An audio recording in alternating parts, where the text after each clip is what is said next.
윤석열 전 검찰총장 재직 당시에 검찰이 법력권 정치인들에 대한 고발을 유도하기 위해서 고발장을 만들었다는 의혹이 제기됐습니다. 이 고발장을 검찰이 국민의힘 전신인 미래통합당에 제공했다는 의혹입니다. 당사자들은 전면 부인했지만 여권은 윤 전 총장이 기획한 정치 공작이라며 총공세에 나섰습니다. 부장원 기자입니다. 한 언론에서 공개한 법력권 정치인들에 대한 고발장입니다. 작성 시점은 총선을 코앞에 둔 지난해 4월 무렵. 고발 대상에는 유시민 노무현재단 이사장과 최강욱 황희석 당시 열린민주당 후보를 포함해 언론 관계자 등 11명의 이름이 적혀 있고 고발인카는 비어 있습니다. 당시 윤석열 검찰총장의 핵심 참모였던 손준성 대검 수사정보정책관이 만들어 국민의힘의 전신인 옛 미래통합당에 넘겼다는 게 보도 내용입니다.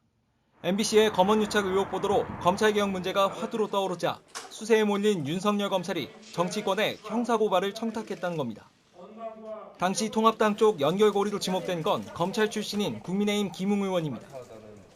김 의원은 청부고발이라면 실제 고발이 이뤄졌어야 하는데 당시 당 차원에서 관련 고발은 한 적 자체가 없다고 반박했습니다.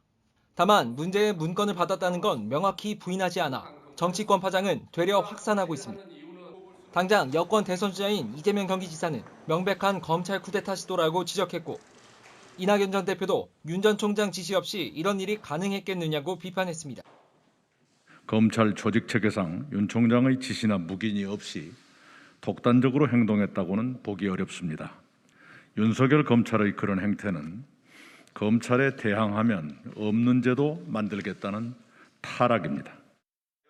열린민주당은 총선을 앞두고 검찰과 야당이 벌인 경악할 정치 공작이라며 당사자에 대한 감찰은 물론 국회 차원의 진상규명을 요청했습니다.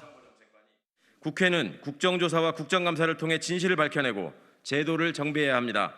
윤석열이 출석하여 증언하고 소명해야 합니다. 윤 전 총장 측은 여권의 공세에 직접 대응은 자제하면서도 전혀 알지 못한 일이라고 선을 그었습니다. 윤석열 후보는 전혀 모르는 일입니다. 저희는 그런 사실 자체가 없었던 것으로 이해하고 있습니다. 검찰권 남용은 물론 야권 유력 대선 주자의 개입 여부를 두고 진상규명 목소리는 커질 것으로 보입니다. YTN 부장원입니다.